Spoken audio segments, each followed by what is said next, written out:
I have seen people do these mistake जिनके कारण उनका 15 सेकेंड के अंदर अंदर वीज़ा रिजेक्ट हो गया था।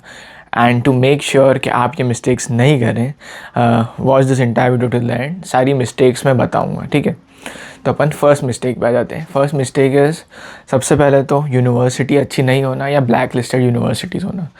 तो यूजुअली अगर आप इंडिया में काउंसलर्स के पास जाते हो तो वो कुछ ऐसी यूनिवर्सिटीज़ देते हैं जहाँ पे आपको उनको सबसे ज़्यादा कमीशन मिलता है। सो लेट्स से आप एक्स यूनिवर्सिटी में गए हो तो आपके काउंसलर को सबसे ज़्यादा कमीशन मिलेगा। एडमिशन के बाद दे डोंट केयर कि वो यूनिवर्सिटी आपके लिए अच्छी है ख़राब है, उनको बस कमीशन से मतलब है, ठीक है। तो ऐसी बेकार यूनिवर्सिटी से अगर आप जाते हो तो वीज़ा ऑफिसर्स वो यूनिवर्सिटी का नाम पढ़ के आपको रिजेक्ट कर सकते हैं। अब वीज़ा ऑफिसर्स का क्या रीज़न होता है रिजेक्ट करने का? बेसिकली आप यूएस में पढ़ने जा रहे हो, that's your only goal, that should be your only goal. अगर आप ऐसी यूनिवर्सिटी जा रहे हो जो ब्लैक लिस्टेड है, तो ब्लैक लिस्टेड का मतलब ये है कि वहाँ पे बच्चे पढ़ने नहीं गए हैं, वहाँ पे एडमिशन लिया बच्चों ने पर वो यूनिवर्सिटी कभी नहीं गए, इलीगल काम करने लगे, गैस स्टेशन पे काम करने लगे, ये करने लगे। तो एक ऐसा पूरा डेटाबेस हो जाता है यहाँ वीज़ा ऑफिसर्स के पास, ठीक है। इसलिए फर्स्ट रीज़न ये होता है बेकार यूनिवर्सिटी में। अब इसमें अगर आपको रियल हेल्प चाहिए, अच्छी यूनिवर्सिटीज़ चाहिए आपको, तो you can absolutely contact our team. हम लोग we are trying to build a community, one of the biggest communities in the US, जहाँ पे students help other students get into top universities. I went to Notre Dame, मेरे पास admit था Columbia का, Michigan Ross का, Notre Dame के law का भी। इसलिए I have partnered with 500+ mentors जो यूएस में टॉप यूनिवर्सिटीज़ में ऑलरेडी पढ़ रहे हैं, and we are helping other students get into their dream universities. Again coming back to the point, reason 2 क्या होता है? रीज़न 2 ये होता है कि आपका इंटेंट क्लियर नहीं है। इंटेंट क्लियर नहीं है मतलब क्या? आप वीज़ा ऑफिसर के पास गए हो and he has asked you कि आप क्यों जा रहे हो, and you said your goal is to get a job there. ये आपका इंटेंट नहीं होना चाहिए कभी भी। दे नो कि आप जाओगे, आप ओपीटी पे सर्व करोगे, इस टाइम ओपीटी पे सर्व करोगे, H1B के लिए भी अप्लाई कर सकते हो, बट ये इंटरव्यू में ये इंटेंट है अगर आपका, तो they'll outright reject you ना, क्योंकि F1 वीज़ा पढ़ाई का वीज़ा है, आप पढ़ने जा रहे हो, पढ़ते टाइम ये इशू आ रहा है तो वो क्यों रखेंगे आपको, ठीक है।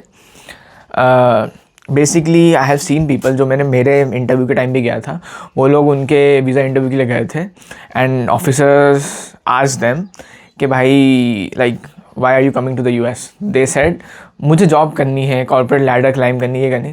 भाई आउटराइट वहीं रिजेक्ट कर दे और सवाल भी नहीं पूछे गए, इतना ईजिली रिजेक्ट हो जाता है, ठीक है। तो ये चीज़ें ध्यान रखो, आप पढ़ने आए हो, आपका वीज़ा F1 वीज़ा है, ठीक है।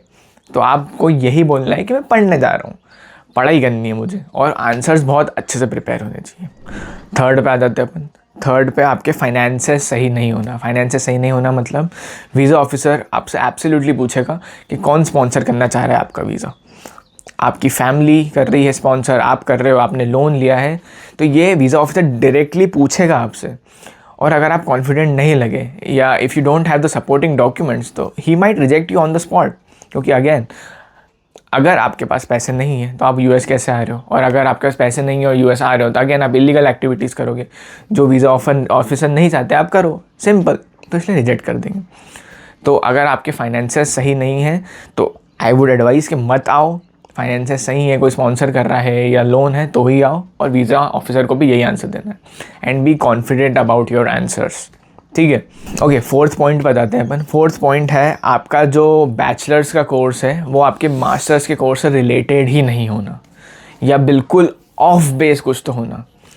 अब वीज़ा ऑफिसर इसमें क्यों रिजेक्ट कर देगा? क्योंकि वीज़ा ऑफिसर को लगेगा कि ओके आप यूएस आ रहे हो, आप पढ़ाई करने आ रहे हो, एंड आपके बैचलर से रिलेटेड ही नहीं है ये, और अगर आपकी फिर जॉब नहीं लगती है, या अगर आप ओपीटी सर्व नहीं कर पाते, और अगर आप लोन लेके आ रहे हो और आपके बैकग्राउंड से रिलेटेड ही नहीं है ये, तो फिर आप पक्का इलीगल एक्टिविटीज़ ही करोगे ना, क्योंकि जॉब कैसे मिलेगी आपको अगर आपके पास ना प्रीवियस एक्सपीरियंस है, ना आपका प्रीवियस इससे कोई रिलेशन है।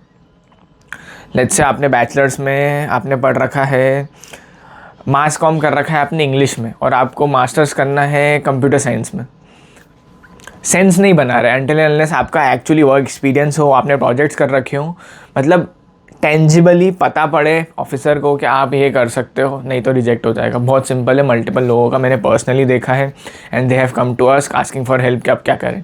तो उनको मैंने यही बताया है कि इधर go to a university which has a course that directly aligns with your bachelor's course, या आप इंटर्नशिप करो, जॉब करो, फिर जाओ, नहीं तो नहीं होगा, ठीक है। अब इसमें एक बड़ा रीज़न है जो सब लोग मिस कर जाते हैं, ये वीज़ा ऑफिसर्स की मेंटालिटी नहीं समझते हैं। तो वीज़ा ऑफिसर्स आपको रिजेक्ट करने नहीं बैठे हैं। वीज़ा ऑफिसर्स तो चाहते हैं ना कि यार ज़्यादा से ज़्यादा लोग अमेरिका हैं, तो आप उनकी इकोनॉमी में कंट्रीब्यूट करो, आप पैसा दो अमेरिकियों को। यही है उनका आइडिया, उनको और कुछ थोड़ी चाहिए अलग से आपसे। तो अगर आप ये कॉन्फिडेंटली ये चीज़ें बता पा रहे हो कि let's say if a visa officer ask you कि why did you choose this university, तो उसका आंसर बहुत क्लियर होना चाहिए, रटा हुआ नहीं होना चाहिए। और अगर रटा है तो बहुत कॉन्फिडेंट होना चाहिए, ठीक है। ऐसी बात चल रही होती है जैसे आप बातचीत करो वीज़ा ऑफिसर से कि I want to go to this university because it would help me in my career, I want to come back to India and this university has one of the best XYZ programs, it has one of the best professors, the curriculum is amazing and I want to do X in India, for that I need Y from this university। ये एक simple answer है। तो ये confident है, बोलचाल की भाषा लग रही है, रटा हुआ नहीं लग रहा है, तो फिर वीज़ा ऑफिसर आपको रिजेक्ट नहीं करेंगे, ठीक है। सेकेंड चीज़, आपको कभी भी ये नहीं बोलना है कि हम जॉब करने जा रहे हैं वहाँ, या हमको H1B करना है, या F1 करना, स्टेम OPT करना है, स्टेम करना है, कुछ भी नहीं बोलना है आपको। देखो ये सब लीगल है तो आप कर सकते हो, ठीक है। बट आप अगर वीज़ा ऑफिसर को ये बोलोगे तो आपका F1 वीज़ा है, जो पढ़ाई का वीज़ा है, वो आप यूज़ ही नहीं कर रहे, उसको लगेगा। आपका मेन गोल अगर नौकरी करना है तो फिर आप पढ़ोगे नहीं, पढ़ाई में ध्यान नहीं दोगे। अगर नहीं लगती आपकी गलती से नौकरी तो आप इलीगल एक्टिविटीज़ में चले जाओगे, इलीगली काम करने लगोगे, सरकमवेंट करोगे लीगल प्रोसेसेस को। ये वीज़ा ऑफिसर के दिमाग में जाता है, ठीक है। अपन नहीं चाहेंगे वीज़ा ऑफिसर के दिमाग में ये सब चीज़ें जाएँ। तो 4-5 चीज़ें बताता हूँ मैं आपको जो आप ध्यान में रखो, ठीक है, जब आपका इंटरव्यू हो। ड्रेस प्रॉपर्ली, अच्छे ड्रेस में, फॉर्मल ड्रेस में पहुँचो, बढ़िया टाइम से पहले पहुँचो, क्योंकि वहाँ पे 1 से 1.5 घंटा लगता है। सारे आंसर्स आपके प्रिपेयर्ड होने चाहिए। इधर आपकी लैंग्वेज में पकड़ इतनी अच्छी कि यू कैन स्पीक एनीथिंग, या फिर आपने रटे हुए होने चाहिए, पर रटे हुए भी ऐसे होने चाहिए कि क्रॉस क्वेश्चनिंग हो तो ऐसा नहीं लगे कि आप वही आंसर रिपीट कर रहे हो। क्रॉस क्वेश्चनिंग पे you have to respond to the questions जो आपसे वीज़ा ऑफिसर पूछेगा, ठीक है। तो इतना पढ़ के जाना। थर्ड चीज़ जो इम्पॉर्टेंट चीज़ है, अपने को ये नहीं बोलना है कि हम जॉब करने जा रहे हैं, अपने को बोलना है अपनी पढ़ाई करने जा रहे हैं। पढ़ाई में आपका यूनिवर्सिटी क्यों इम्पॉर्टेंट है आपके लिए, क्या आपकी लाइफ में इम्पॉर्टेंट है, कौन आपको फ़ंड करेगा, ये आपको ध्यान रखना है। उसके सारे डॉक्यूमेंट्स प्रिपेयर्ड होने चाहिए, जैसे कि अगर आपकी फैमिली फ़ंड कर रही है तो बैंक स्टेटमेंट्स होने चाहिए, उनके एफिडेविट्स होने चाहिए। आपको अगर लोन मिला है तो लोन का क्या बोलते हैं, लोन का जो भी लेटर होता है वो होना चाहिए आपके पास। वो सारे डॉक्यूमेंट्स आपको लेके जाने हैं, ठीक है। Usually what I advice is, आपकी I-20 पे जो भी अमाउंट लिख के आए हैं उतनी फंडिंग तो आपके पास एटलीस्ट होनी चाहिए 1 ईयर की, जो आप शो कर सको। ओके, ये सब चीज़ें आप ध्यान रखो तो आपका वीज़ा इंटरव्यू में इशू नहीं आएगा और 15 सेकंड में आप रिजेक्ट नहीं होंगे।